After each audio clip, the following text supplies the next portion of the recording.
नमस्कार दोस्तों, स्वागत है आपका अपने चैनल स्टडी कल्चर में।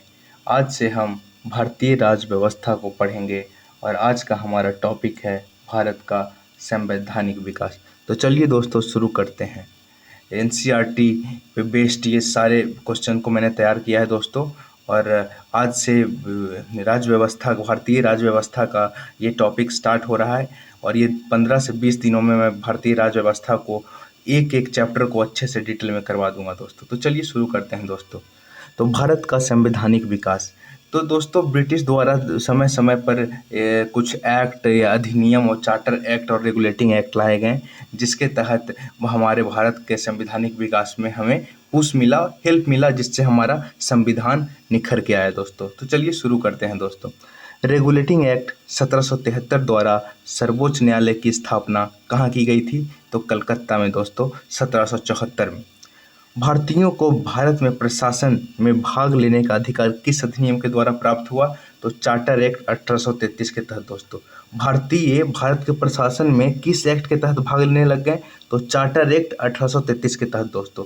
और चार्टर एक्ट 1833 के तहत एक और चीज हुआ था दोस्तों कि जो कंपनी था दोस्तों, ईस्ट इंडिया कंपनी इसका जो था चीनी और चाय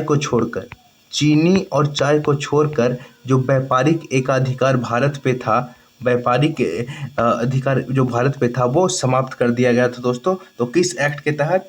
चार्टर एक्ट 1833 के तहत दोस्तों। भारतीय विधान परिषद को बजट पर बहस करने की शक्ति किस अधिनियम के द्वारा प्राप्त हुई दोस्तों?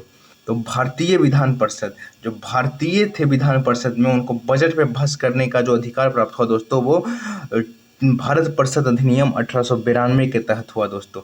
हमारे भारतीय जो थे वो बजट पे बहस करने लगे थे किस अधिनियम के तहत दोस्तों? तो भारत परिषद अधिनियम 1892 के तहत दोस्तों। केंद्रीय विधानमंडल सर्वप्रथम किस अधिनियम के द्वारा द्विसदनीय बनाया गया दोस्तों? जैसे कि बाई कैमरल, जैसे हम लोग का अभी संविधान है दोस्तों, अपर हाउस और लोअर हाउस, लोकसभा और राज्यसभा। तो केंद्रीय विधानमंडल सर्वप्रथम जो द्विसदनीय बनाई गई थी दोस्तों, वो किस एक्ट के तहत बनाई गई थी दोस्तों? तो भारत शासन अधिनियम 1919 के तहत दोस्तों द्विसदनीय ये विधानमंडल बनाई गई थी दोस्तों।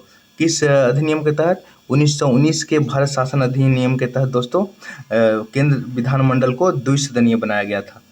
भारत के राष्ट्रपति को अध्यादेश निर्गत करने की मूल शक्ति किस अधिनियम से प्रेरित है? तो अभी जो हमारे प्रेजेंट जो अभी वर्तमान के जो संविधान में राष्ट्रपति को अध्यादेश, जो आर्टिकल अनुच्छेद 1, 2, 3 के तहत जो अध्यादेश जारी करने का जो शक्ति है दोस्तों, वो किससे प्रेरित है दोस्तों? भारत शासन अधिनियम 1935 से।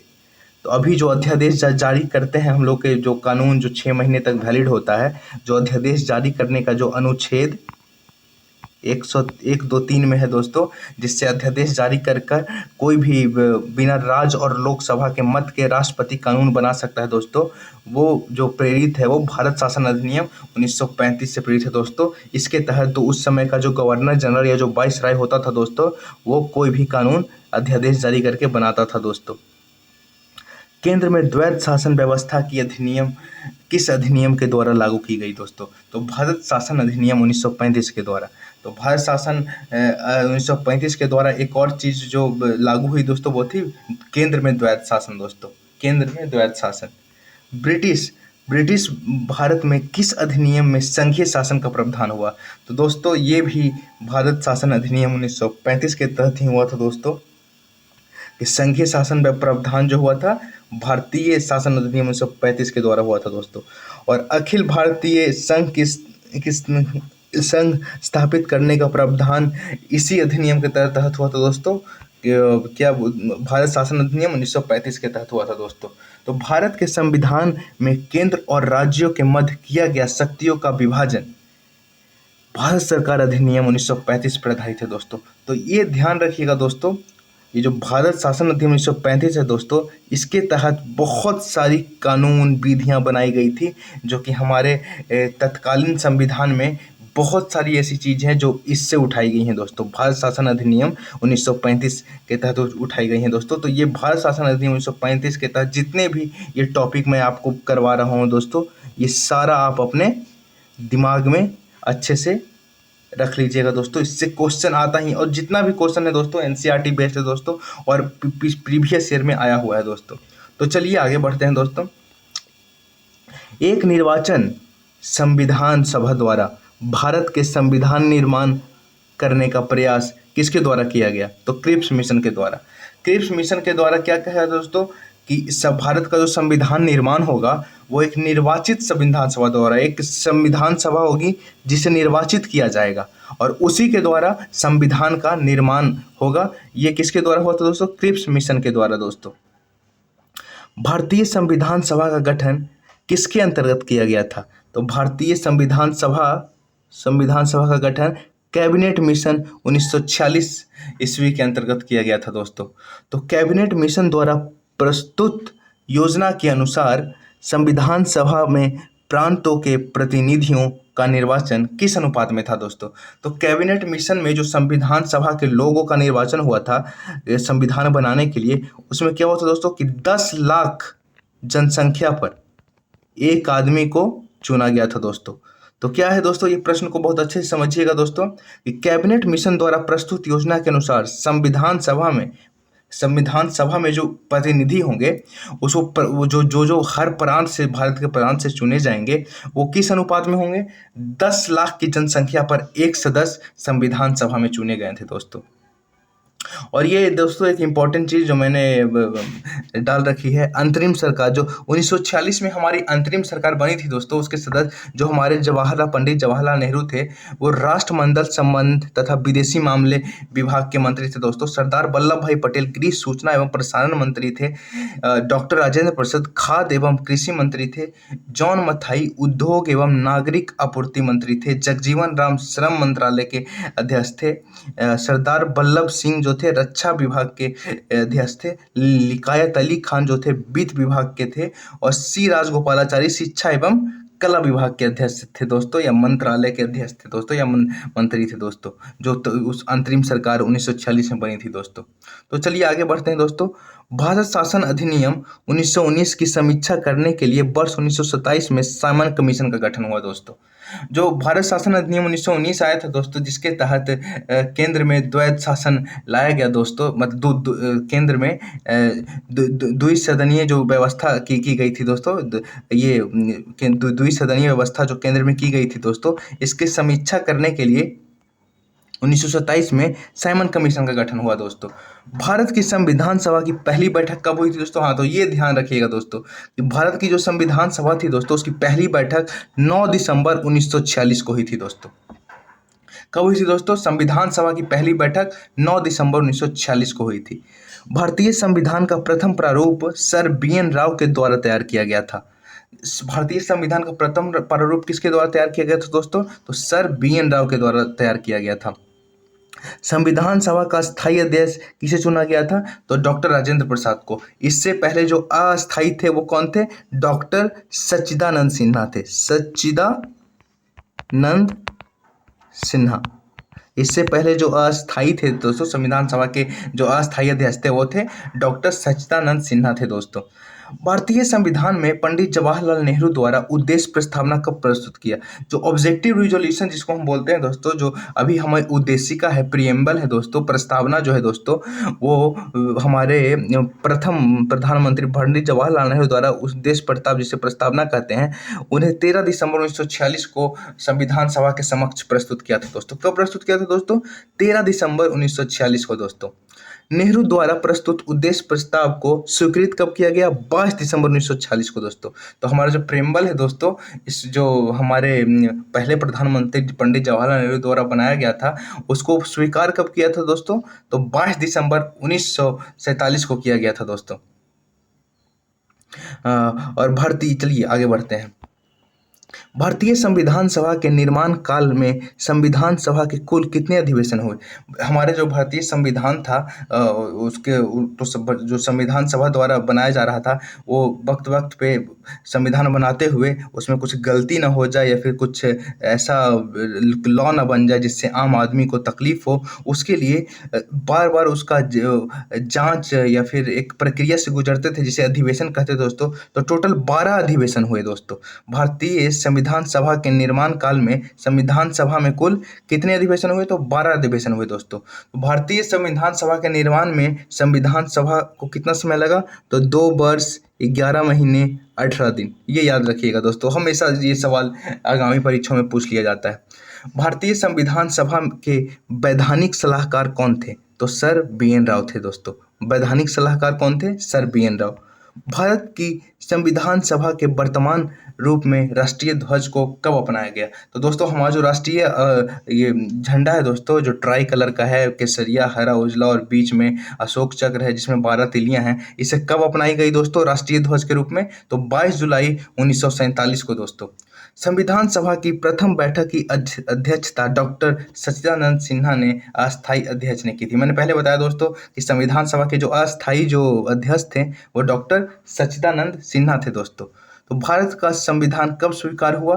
तो 26 नवंबर 1949 को दोस्तों हमारा भारत का संविधान था, तो मतलब पूरी तरह से नहीं लेकिन 26 नवंबर 1949 को लागू हो गया था दोस्तों। और पूर्णतः जो लागू हुआ था दोस्तों वो सबको पता है 26 जनवरी 1950 को हुआ था दोस्तों। तो चलिए दोस्तों, एक इम्पॉर्टेंट टॉपिक मैं आपको बताना चाहूँगा कि 9 दिसंबर 1946 को संविधान सभा की प्रथम बैठक हुई, जो मैंने आपको पहले बताया, जिसमें डॉक्टर सच्चिदानंद सिन्हा ने अस्थायी अध्यक्षता की थी। 11 दिसंबर 1946 को डॉक्टर राजेंद्र प्रसाद को स्थायी अध्यक्ष चुना गया। निर्माण निर्माण का आरंभ से स्थायी चुना गया। संविधान निर्माण प्रारंभ 13 दिसंबर 1946 को पंडित जवाहरलाल नेहरू द्वारा प्रस्तुत उद्देश्य प्रस्ताव से हुआ, जिसे 22 जनवरी 1947 को सर्वसम्मति से स्वीकार कर लिया गया और 26 नवंबर 1946 को भारतीय संविधान अंगीकृत किया गया, जबकि 26 जनवरी 1950 को इसे पूर्णतः लागू कर दिया गया दोस्तों। तो 26 जनवरी 1949 को भारतीय संविधान किसके द्वारा नियमित किया गया दोस्तों? तो संविधान सभा के द्वारा दोस्तों। जन गण मन को राष्ट्रगान के रूप में कब अपनाया गया? तो ध्यान रखिएगा दोस्तों, हमारा जो जन गण मन जो नेशनल एंथम है दोस्तों, हमें कब अपनाया गया? 24 जनवरी 1950 को दोस्तों।